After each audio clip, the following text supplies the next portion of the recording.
300. El número de espartanos que detuvo a 200.000 personas, y cambió para siempre la historia de Occidente. 300. 300 soldados. Frente a un ejército de entre 200.000 y 400.000 personas. 3 días.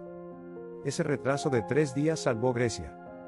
Y si Grecia no se hubiera salvado, la democracia, la filosofía, el método científico y la arquitectura política de Occidente podría no existir hoy en la forma en que los conocemos. 300 personas y 3 días.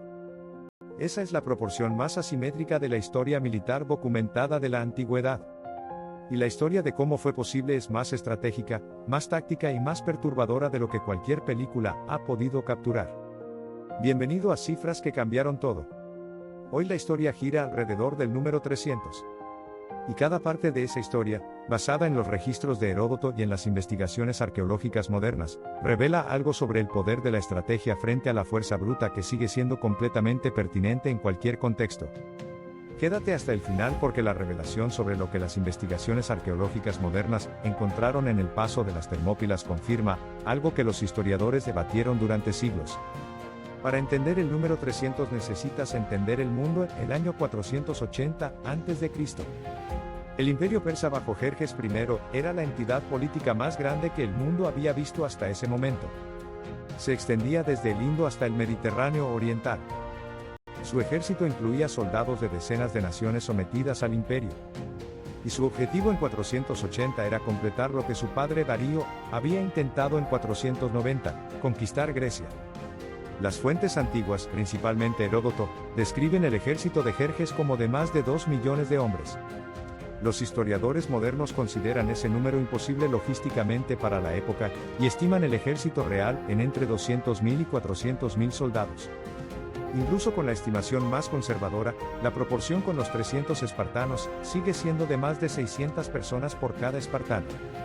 La Grecia de 480 no era un estado unificado. Era una colección de ciudades-estado frecuentemente en conflicto entre sí. Atenas y Esparta eran rivales históricas. La amenaza persa produjo una alianza militar improbable bajo lo que historiadores llaman la Liga Helénica, pero muchas ciudades-estado griegas, incluyendo ciudades importantes de Beocia y Tesalia, optaron por someterse al imperio persa antes que resistir. El rey espartano Leónidas eligió el paso de las Termópilas como posición defensiva por razones que el análisis táctico moderno ha confirmado como brillantes. Las Termópilas, la geografía como arma. Las Termópilas en 480 a.C. eran un paso costero extremadamente estrecho entre el monte Calídromo y el Golfo Malíaco. En su punto más angosto, el paso medía aproximadamente 15 metros de ancho. Eso es lo que neutralizó la superioridad numérica persa. Un ejército de 200.000 personas no puede combatir de forma simultánea si el frente de batalla tiene 15 metros de ancho. Solo los soldados en el frente inmediato pueden luchar. Y en ese frente, los espartanos con su formación de falange, sus escudos largos y sus lanzas de 2,5 metros de largo, eran superiores a prácticamente cualquier infantería de la época. La falange espartana formaba una pared de escudos donde cada escudo protegía también al combatiente de la izquierda. La lanza del espartano alcanzaba al enemigo antes de que el enemigo pudiera alcanzar al espartano. Y el entrenamiento de toda una vida en combate disciplinado les daba una cohesión que ningún ejército masivo de tropas heterogéneas podía igualar en ese espacio. Los persas, que combatían con espadas más cortas y escudos más pequeños de mimbre, encontraban que en ese espacio estrecho sus números eran irrelevantes. Mandaban oleadas de soldados.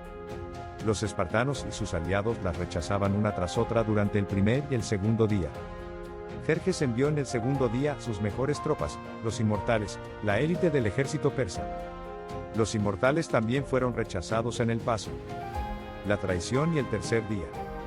La razón por la que los espartanos no pudieron sostener el paso indefinidamente no fue la superioridad táctica persa sino la traición de un hombre local llamado Efialtes.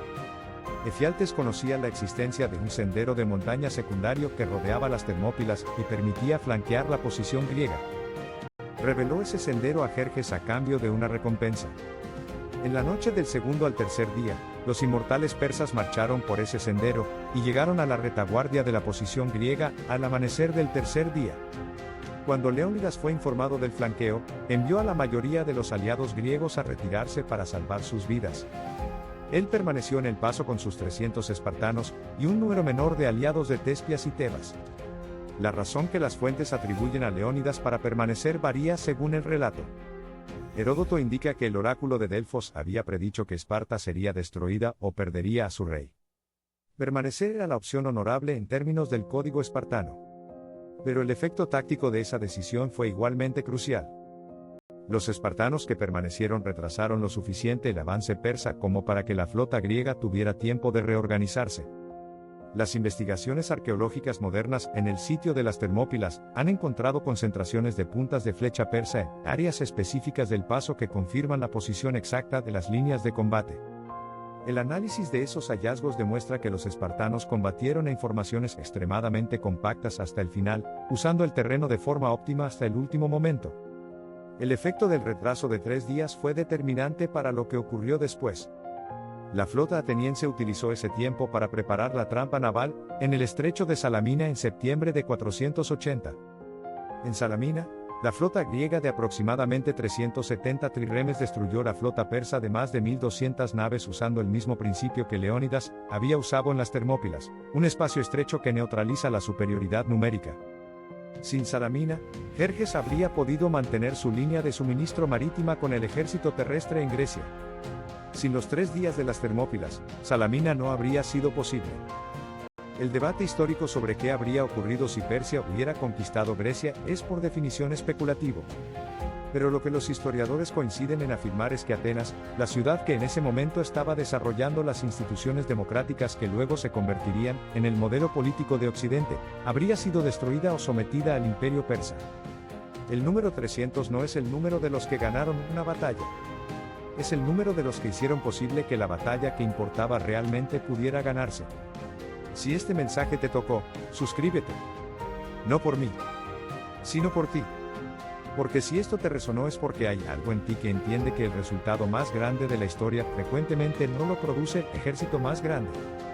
Lo produce quien entiende mejor el terreno donde se va a combatir. El mismo principio táctico que Leónidas aplicó en las Termópilas, elegir el terreno que neutraliza la ventaja del rival, se enseña hoy en academias militares y en escuelas de negocios de todo el mundo. No como historia antigua. Como principio estratégico vigente. 300. 3 días. Y el principio de que la inteligencia estratégica puede compensar cualquier desventaja numérica si el terreno se elige correctamente. Y si quieres continuar explorando los números que cambiaron todo, el próximo video analiza el número 21 de julio de 1969 y los 384.000 kilómetros que la humanidad tuvo que recorrer para llegar a la Luna con tecnología que hoy consideraríamos primitiva. Nos vemos en el próximo análisis. Porque los números más importantes de la historia no son los más grandes. Son los que se sostuvieron cuando todo lo demás se dio.